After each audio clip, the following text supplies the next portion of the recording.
Então, eu sou a Jaqueline, sou nutróloga e nós vamos começar esse podcast com a minha colega junto. Eu sou a doutora Camila, nutróloga também. E nós somos duas nutrólogas num congresso brasileiro de endocrinologia, né, Camila?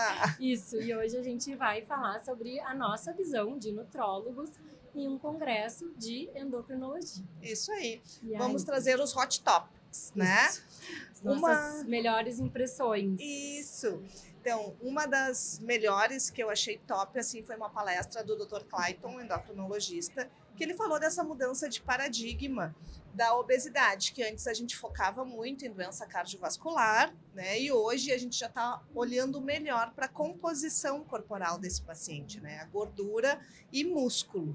Exato. Os estudos trazem muito a questão de redução de peso, mas a gente, como nutrólogo, incita até, né, pede que os estudos também possam mostrar a composição corporal. E a gente vê surgindo mesmo alguns estudos mostrando como é que é a composição corporal num processo de peso de grande monta, como é quando o paciente usa as canetas, né, os análogos do GLP-1. Isso. E aí esses análogos também têm o paradigma da redução da massa muscular muito comentado. Isso. E aí lembrando que os pacientes perdem em torno de 10% da massa magra e dentro dessa massa magra, 50% dela é músculo. É músculo, exatamente. O que dá aproximadamente 3 quilos de perda de músculo, na verdade, né? O que talvez seja importante falar também para quem for nos escutar, então a massa magra, ela compõe, né, tudo que tem de órgãos e inclui a massa muscular esquelética. Então, os estudos, quando mostraram essa redução, mostraram também a redução de todo o corpo, né? Uhum. E, como a Jaque falou, então 50% é massa magra. Claro, né, Jaque, que é o nosso papel minimizar esse impacto. Então, a gente acredita muito na diferença, né, da nossa orientação. Da atuação do nutrólogo. Da atuação, né, do nutrólogo. Então, realmente orientando a dieta do paciente, então, orientando a adequação da proteína nesses pacientes. E a gente vê na prática clínica mesmo o quanto faz diferença aquele paciente que ingere proteína adequada e busca isso e entende através da nossa orientação, e aquele paciente que não tem essa prioridade de proteína. Então, esperamos que a gente tenha estudos que falem mais sobre isso, né? Que não falem só de peso, de MC, mas que realmente possam aprofundar a questão da composição corporal. E da alimentação junto. E da alimentação, né? Porque uma outra coisa muito interessante foi essa preservação de massa muscular, que foi falado em várias palestras do Congresso, incluindo agora novas drogas que chegam, né, para agir. Exato. Mostrando que o músculo, ele é um órgão secretor de hormônios também. Então, o músculo é um órgão endócrino, ele secreta miocinas, que são essas proteínas e hormônios, que, na verdade, algumas acabam bloqueando o crescimento muscular. Umas incentivam e outras bloqueiam. E aí, as novas medicações vêm para agir nesse eixo, né? Ela vai bloquear o receptor da miocina que não deixa o músculo crescer e vai estimular com isso uma maior atuação dos hormônios musculares que fazem o músculo crescer. Então, a gente já tem aí 4 drogas em estudo, uma muito promissora, subcutânea, mais 2 subcutâneas e uma por via oral que está sendo estudado, que talvez a gente faça a junção das coisas. Do análogo do GLP-1 para ajudar no emagrecimento e a outra medicação para ajudar na preservação e até ganho de massa muscular que eles mostraram aqui, né? O paciente consegue ganhar. Então, é uma coisa que há 10 anos atrás, né, Camila, a gente achava que era impossível. A gente dizia para o paciente, não tem como tu perder gordura e ganhar músculo ao mesmo tempo. Sim. Primeiro tem que perder para depois ganhar.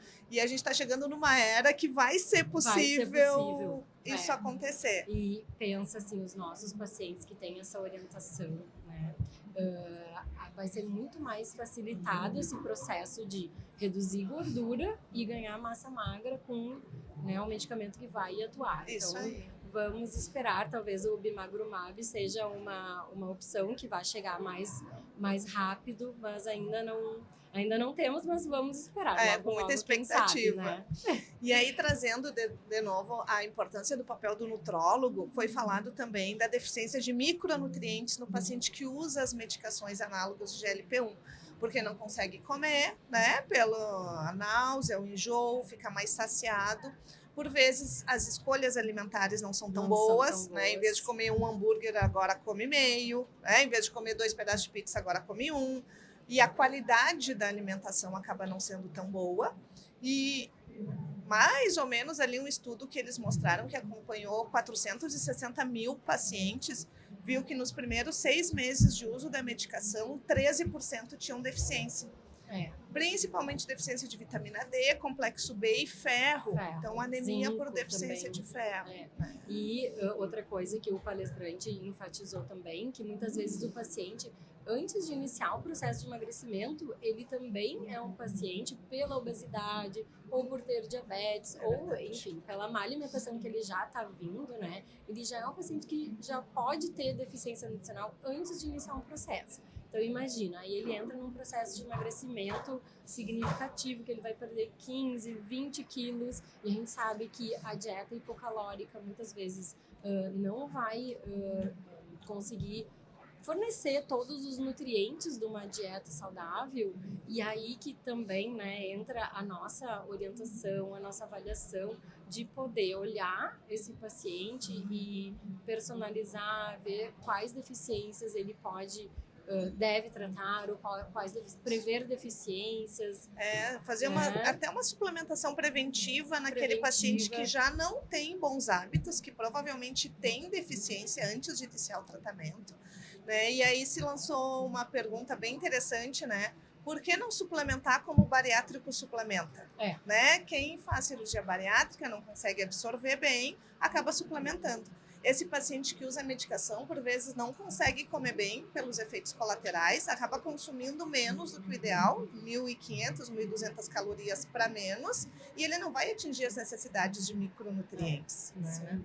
Falando dos efeitos colaterais, né, Jaque? Então, a gente percebe essa questão de um dos efeitos que pode acontecer com os análogos de GLP-1, que é a diminuição da sede. Né? E esse efeito, ele é relatado, ele é presente, é muito comum e se dá por 2 mecanismos, né? Então, um deles é a náusea que pode acontecer, que acaba perpetuando a questão do paciente não conseguir tomar água, e o fato de eles não estar hidratado adequadamente piora a náusea.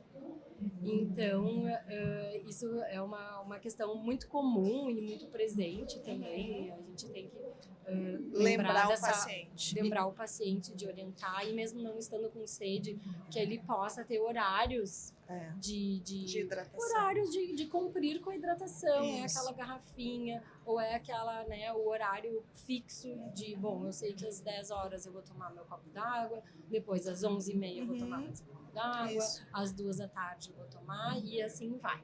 Perfeito. E aí, dentro desses efeitos colaterais, né, lembrando também a queda de cabelo.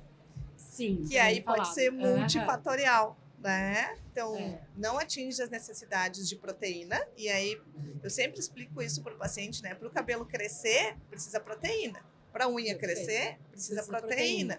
E aí, o teu músculo precisa de proteína. Então, o organismo vai priorizar essa proteína para os órgãos nobres, e anexos, como o próprio nome já diz, são anexos secundários. Vão ficar, e aí vai ter a queda de cabelo, os micronutrientes que não conseguem ingerir bem também, né? Se é pela perda de peso, pacientes que perdem peso muito rápido podem ter, né? Perfeito, mas a gente está aí, né, para monitorar, né? A gente consegue. Uma deficiência super comum é a deficiência de ferro por baixa ingesta, e é perfeitamente acessível através de exame laboratorial, né? Então, a gente pode acessar isso, tratar e minimizar, né? Isso mesmo. Esse efeito. Isso aí, excelente. O que mais que vimos? Outro tópico que eu achei muito legal, obviamente, é a menopausa. Sim, né? muito Então, comentado, palestras teve uma... cheias também, Isso. né, nesse tema. Uhum. E novamente foi trazido, né, a parte do descaso, digamos assim, com a mulher menopáusica, né, que Sim. os exames estão todos bem, que ainda tem sintomas, mas não é menopausa.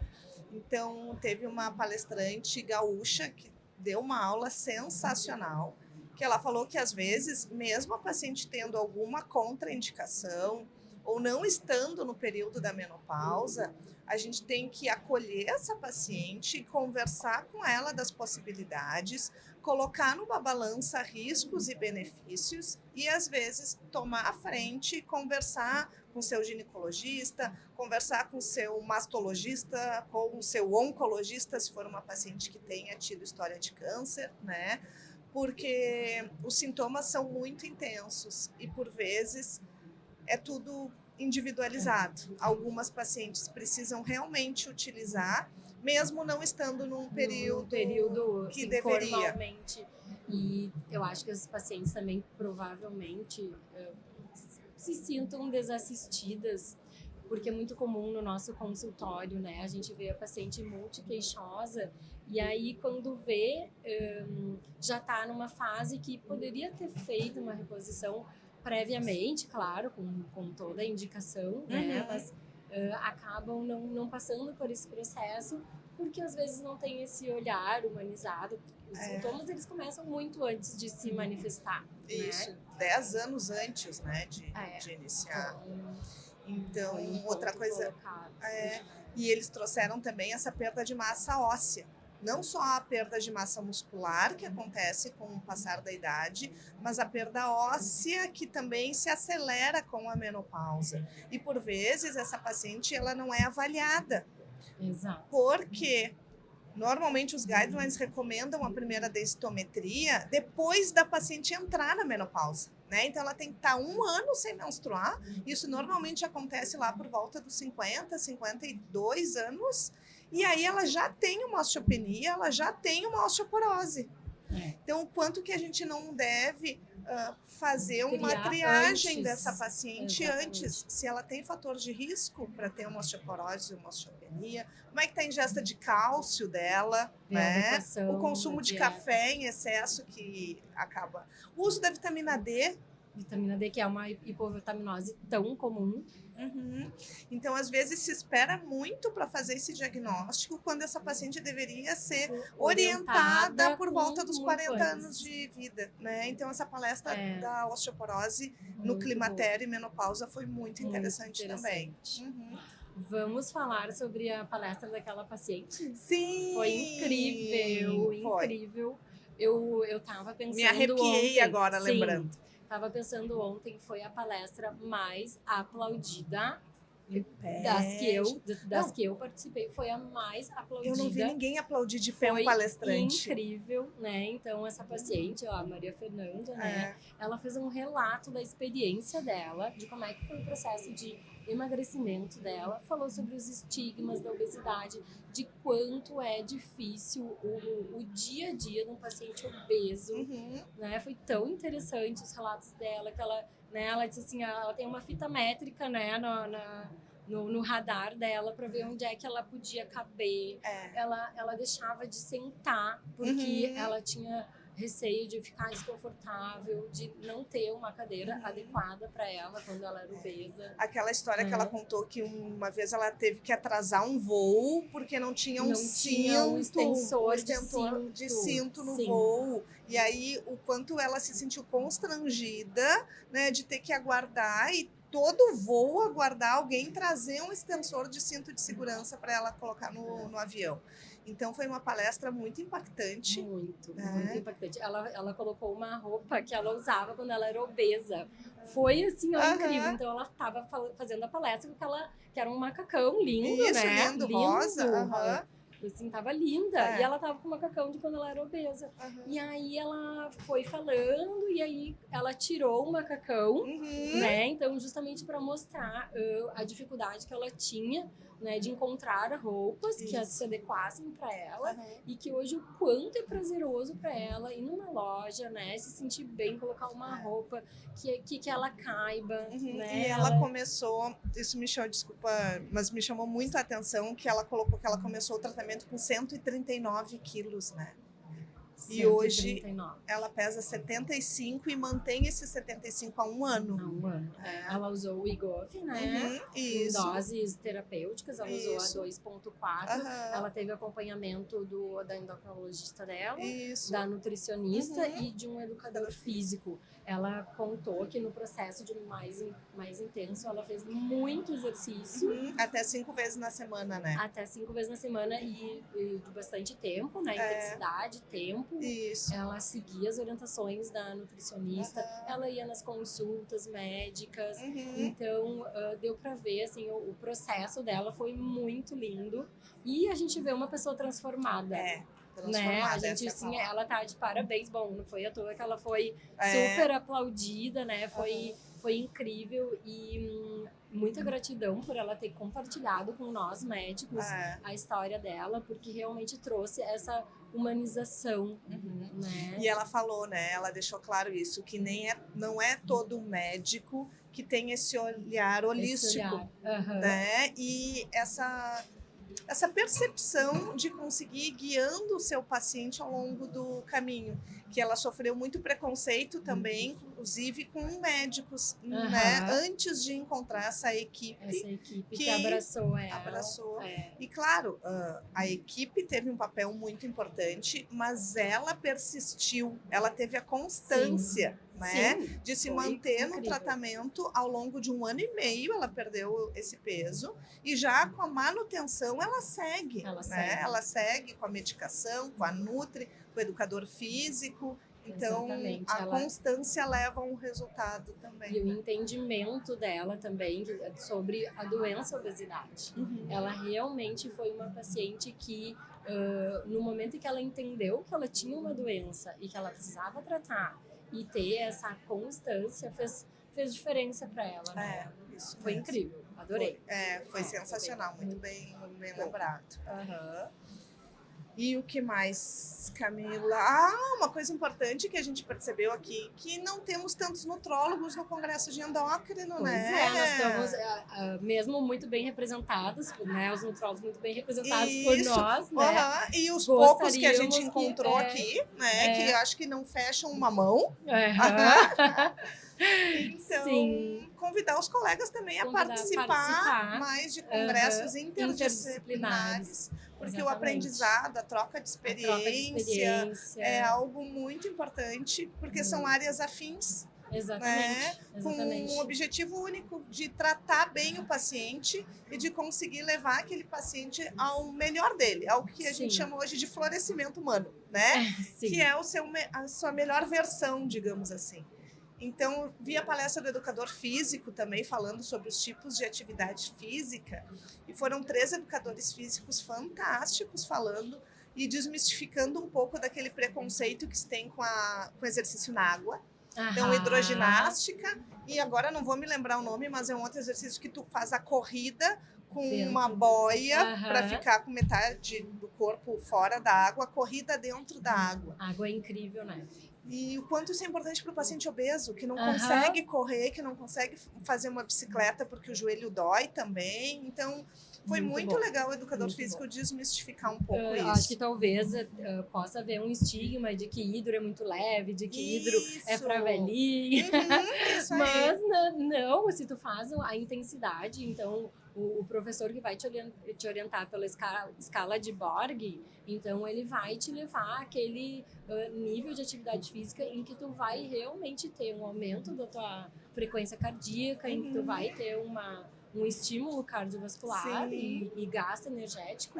Então, mesmo todos tendo a mesma aula, se tu tiver uma uma orientação por essa escala, tu pode ir no teu melhor ali, né? Então, tu pode estar do lado de um velhinho, mas tu vai estar fazendo a tua intensidade. Isso. Então, eu acho que a água realmente é uma opção maravilhosa para paciente obeso. Sim, né? E ele mostrou os estudos da redução da pressão quando o paciente está em exercício durante a água, né? Porque aí o fluxo sanguíneo se redistribui pela pressão da água e os pacientes reduzem, em média, aí 5 a 6 milímetros de mercúrio. E ele mostrou até alguns pacientes com redução de batimento cardíaco em 10 batimentos cardíacos. Então, quem bate aí o coração por volta dos 90, baixa a frequência para 80 durante o exercício na água. Né? O quanto que isso é benéfico para a circulação também. Então, foi muito interessante. Muito bom. O outro educador físico também falou de um mito que a gente tem de exercício de força em crianças e adolescentes. E aí ele mostrou a importância desse desenvolvimento muscular, que a gente fala muito agora com as medicações, mas o quão melhor isso é na infância e na adolescência, melhor vai ser na vida adulta e na velhice. Então ele falou que sim, é possível fazer exercício de força em crianças abaixo de 12 anos, que antes, né, se achava que não, que ia interferir no crescimento. Ele mostrou estudos que não interfere, quem faz atividade de força e quem não faz, o crescimento é o mesmo. E o quanto que isso é benéfico para o futuro dessa criança e desse adolescente. Então, para mim, foi uma virada de chave, assim, porque aquela eu memória desconhecia. muscular, né? Eu costumo perguntar para os pacientes na entrevista como era a atividade física na infância, né? Naqueles pacientes que a gente vê que tiveram, né, um exercício físico bem estruturado, conseguem ter melhores respostas na vida adulta. E é isso mesmo. E pensando, levando para a obesidade infantil, que incrível, né? A gente poder proporcionar para as crianças um estímulo de atividade física, de força. Então, eles têm bastante atividade aeróbica bem estruturada, né? Isso então, aí. a gente pode unir a atividade de força e contribuir na prevenção da obesidade infantil. Isso. É incrível. Ele deu um exemplo de ser no mínimo 1 hora por dia de exercício na infância, né? E aí dentro dessa 1 hora por dia, se a gente considerar 6 dias na semana, né, com um dia de descanso, intercalar 1 hora de exercícios de força num dia, 1 hora de atividade mais aeróbica no outro, fazendo como a gente orienta os pacientes adultos, né? E vamos levar os nossos Os filhos para filhos, academia. pensei Eu isso, faço isso direto, tu não faz? Faço, mas eles vamos não pra fazem academia com a mãe. força. Eles não fazem força, eles ficam no pula-pula, eles fazem a corrida, né? Mas vou botar uns pezinhos para as crianças levantar. Olha que legal. Olha aí para os educadores físicos, que legal, né? Muito. Nossos parceiros, que legal poder fazer uma orientação.